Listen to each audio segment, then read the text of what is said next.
Alright, welcome back, Sebastian here. So today, continuing my series of season previews for the 2026 F1 season. Today I want to talk about Audi as they set out on their first season in F1 as the Audi Works Factory team. So first, with some information about the team itself, they retained their base in Hinwil in Switzerland, the same base that the Sauber team has had for many years now. Of course, the one big change is that they now make their own engines in Nürburgring in Germany. Team principal Jonathan Wheatley, of course, he was already announced as team principal last year. This time last year, Bernardo was still acting team principal though, so again, this is his first full year as team principal of the Audi team. Now, Bernardo, of course, still is there, but he's now moved into kind of a more senior role as what's officially titled head of the Audi project. Technical director the same, James Key for chassis, but Stefan Dreyer is the technical director for the power unit, which of course is coming into effect this year. And of course they use their own engines, Audi engines, which is going to be a first and something that we haven't seen ever in F1. So before we move on to talking about their drivers, stuff like that, I want to move on, just take a look at the results that this team had last year in 2025. So across the board, 9th place, so very consistent across all kind of main stats. They got 70 points last year, which was actually a pretty big improvement from the year before, where they of course only got 4. But even for a 9th place team, 70 points is pretty good, and that just kind of highlights how compressed the grid was this past year, and the fact that midfield teams, pretty much all the midfield teams, with the exception of Alpine, were able to get get points on a very regular basis. Now, in terms of average pole gap, I do think this was a little bit of an Achilles heel for this team last year. An average pole gap of 1.176 seconds, 9th overall, and only a little bit better than Alpine in 10th. But again, that's going to be really weighed down by the fact that they were the slowest car for about the first third of that season. But the big upgrade that they brought at Barcelona really changed their season and basically took them from being the worst car on the grid to being very much competitive in the midfield, and even best of the rest at certain tracks like Hungary. In terms of average minimum finishing position, again, very close to the teams directly in front of them, which I'll be talking about in a couple of days from now.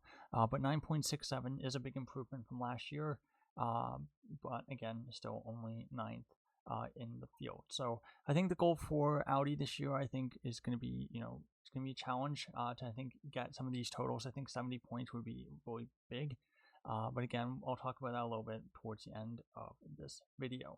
I think generally overall 2025 was a pretty successful year, especially given how poor 2024 was. And generally the expectation was things were going to be kind of more of the same with a stable set of regulations.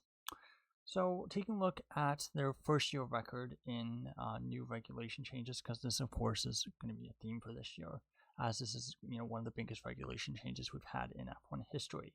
So 2005, this is the last year before BMW kind of joined with them to form the BMW Sauber Works team. Not a great year for Sauber that year. They were 8th in the constructors and finished with 20 points. 2009, of course, this was a pretty infamous year for BMW Sauber. They, of course, pretty publicly had given up development on the 2008 car. Kubica was, in with a shot of the championship, part way through the season. They say, no, we're going to go all in 2009. And of course, that did not go so well. They finished 6th in the constructors, which was a big step down from, I think, 3rd, which is where they were the year before.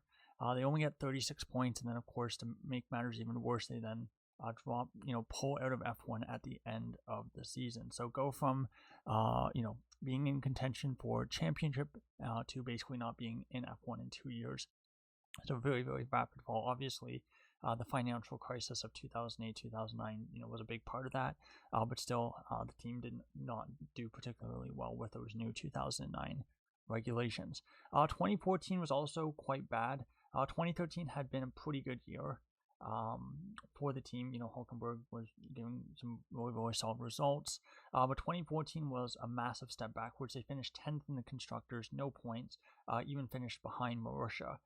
Again, you can perhaps say that the drivers should have been a little bit better. Sotol is not a terrible driver, but still he got no points in a car that was, in qualifying at least, was much better than the Mercia and better than the Caterham as well. So yeah, that was definitely a pretty bad year, and it kind of set up, I think a 4-year period of really, really poor results all the way until 2018, where Leclerc joined the team, and I think they had a little bit more investment from Alfa Romeo and Ferrari. But 2022, so obviously the first of these 3 years I picked out, 2005, 2009, 2014, all pretty bad and generally steps down from the year before. 2022 was actually a step up. They finished 6th in the Constructors, 55 points, tied with, who is they tied with? They were tied with Aston Martin, I believe, on points, but they finished ahead on countback. And that was actually a pretty good year, the best year in terms of Constructors at least. Not the best year in terms of points, that was, of course, this past season. But in terms of Constructors placement, 2022 was that best year. They were really helped by the fact that I believe they were one of the first teams to get to the minimum weight rule, or get to the minimum weight limit. So even if the car was not as great aerodynamically as some of the other cars around them, they got to that weight limit. And then, unfortunately for them, they basically slipped back as the season went along. Bottas got some really good results in the first, quarter of the season or so. And even at points, they were competitive with Mercedes, which is definitely saying something. But yeah, they definitely slid backwards throughout the season. That was a slide that would continue for 2 more years, 2022 and 23, and then 24. So this is a factory that has generally not had a great record when it comes to first year of new regulations. 2005, 2009, 2014 were all pretty bad. 2022 was again a bit of a bright spot. But again, it was really a success in a quarter of the season. It was in large part because of the fact that they were one of the first cars to hit the minimum weight limit. So we'll see what happens in 2026. So next, moving on to their drivers, of course, an unchanged driver lineup from last year, Nico Hülkenberg and Gabriel Bortoleto. Hülkenberg from Germany, 38 years of age. This is his 13th year in Formula 1. He has 250 Grand Prix starts and 622 career points. Career best in the Drivers' Championship of 7th, which he achieved in 2018. As for Bortoleto from Brazil, 21 years of age, and he enters his 2nd year in Formula 1. I think it'll be a big year. I think I mentioned this as well with the last video with Alpine. I think it's going to be a really big year for all the drivers in their kind of 2nd full season, as this is going to be a real make or break season that could have a real big impact on their long-term trajectory in F1, whether they are able to get a promotion to a front-running team either next year or the year after, if they kind of are stuck in the midfield, or if they get dropped from F1 entirely.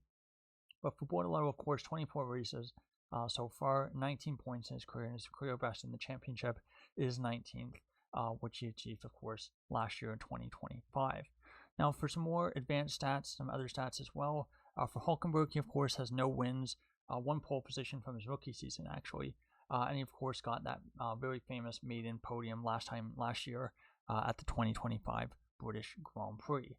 For Bortoleto, of course, still no wins, poles, or podiums. So again, very, very young and very early in his career, and yeah, wouldn't really have been expected to get tallies in any of those categories, even though his teammate Hülkenberg did get a podium last year. Now, in terms of more advanced stats, career points above expected. So they're in career totals for the expected points model compared to what an average driver would do based on the strength of the car and based on where they start those Grand Prix. Hülkenberg right about average, which is kind of what you would expect, 100%. For Bortoleto, 65%, not really good. But for a rookie, you generally would expect points above expected to be below 100% after their rookie season. Now, for age and experienced adjusted quality rating and race rating, interesting results here between the two drivers. So for Hülkenberg, for his career, negative 0.026, which ranks 41st, so a little bit above average. Bortoleto, despite the fact that he out-qualified Hülkenberg last year, I think my model really punishes inconsistency, and there was a lot of that there for Bortoleto's season as a whole. Weak first half, very strong second. Let me rephrase that. Really weak first third, very strong second third of the season, and then a really weak final third of the season. So his age and experience adjusted quality rating is plus 0.01, so just a tiny bit below average, but ranks 48th, so basically 7 positions behind Hülkenberg, but still not a bad spot for Bortoleto, and of course that could easily change this year, and he could be much, much higher. He could even be lower as well. Race rating, not a big surprise here. I think Hulkenberg's always been known as a better qualifier than racer. A little bit below average for Hulkenberg, negative 0.06, which ranks 64th. But for Bortoleto, despite the fact that he finished, well behind his teammate in terms of points last year, his is actually, quite a bit ahead of Hulkenberg, positive 0.186 or 33rd. So the expectation is Bortoleto should improve a lot this coming season. It'll be interesting to see how they do. Speaking of this coming season, finishing up with looking at some quality and race model predictions based on those quality and race ratings. So expectation for qualifying, I think most people would expect Bortoleto to out-qualify Hulkenberg by a slightly bigger margin than what he did last year. Again, the fact that he was able to do it as a rookie, he should only be better this year, and the expectation should be that that gap should increase a little bit. How big of an increase? Again, hard to say. My model is basically predicting that Bortoleto would out-qualify Hulkenberg with a median gap of about a tenth of a second. I think maybe that's a little conservative. I wouldn't be surprised if it was about 1.3 tenths to a tenth and a half. But again, we'll have to see how that goes. Now, in terms of points, I think model still expects Hulkenberg to have the edge here, just because his age and experience means that he's going to have a big leg up in terms of things like tire management, just racecraft, race pace, that kind of thing. But again, brand new cars, it'll be interesting to see how they fare. So I mentioned this in the Alpine video, but basically because we don't really have any idea where any of the teams are going to be, for the the race performance portion of this, it's basically hypothetically the team gets 500 points, and then from those 500 points, it predicts Hulkenberg will get 52.2%. And Bortoleto would get the other 47.8%. And then when you look at that in terms of just points difference, it would give Hulkenberg a 22-point buffer over Bortoleto. So expect Bortoleto to out-qualify Hulkenberg, but Hulkenberg to finish ahead in the Drivers' Championship compared to Bortoleto. All in all, I think it should be a pretty exciting season for the Audi team as they embark on their first full season as a works engine team. I think expectations are going to be a little bit tempered. It's their first time building an F1 engine, and so I do think it would be understandable if they had one of the weaker engines to start. Obviously, for example, if it was clear that their engine was much worse than Red Bull's, that might be a little bit embarrassing to have a worse engine than a company that isn't even a car manufacturer. But again, I think would be within the realm of expectation that they're going to be on the weaker side when it comes to engines. So if this is a team that finishes in the bottom 2 or 3 in the Constructors' Championship, I honestly would not be surprised. Maybe they only get a handful of points, 5 points maybe. That's again very much in the realm of possibility. Best case scenario, I think, would be being a solid midfield team. I know this team has bigger aspirations. They want to win races, win championships. That's going to take a lot of time, especially given that with this Sauber team, they've always been a little bit behind when it comes to investment into their factory. They've had a very, very good wind tunnel, but they've been basically too poor to use it properly. And so I do think it'll take a bit of time to make up that deficit in terms of investment in the facilities and knowledge. I think there's also some challenges with the team being based in Switzerland, and they acknowledge this, and they've actually opened a new base that I didn't mention at the beginning, but they've opened a new base in the UK to kind of be able to recruit more talent from kind of the Motorsport Valley where most of the other teams have their facilities.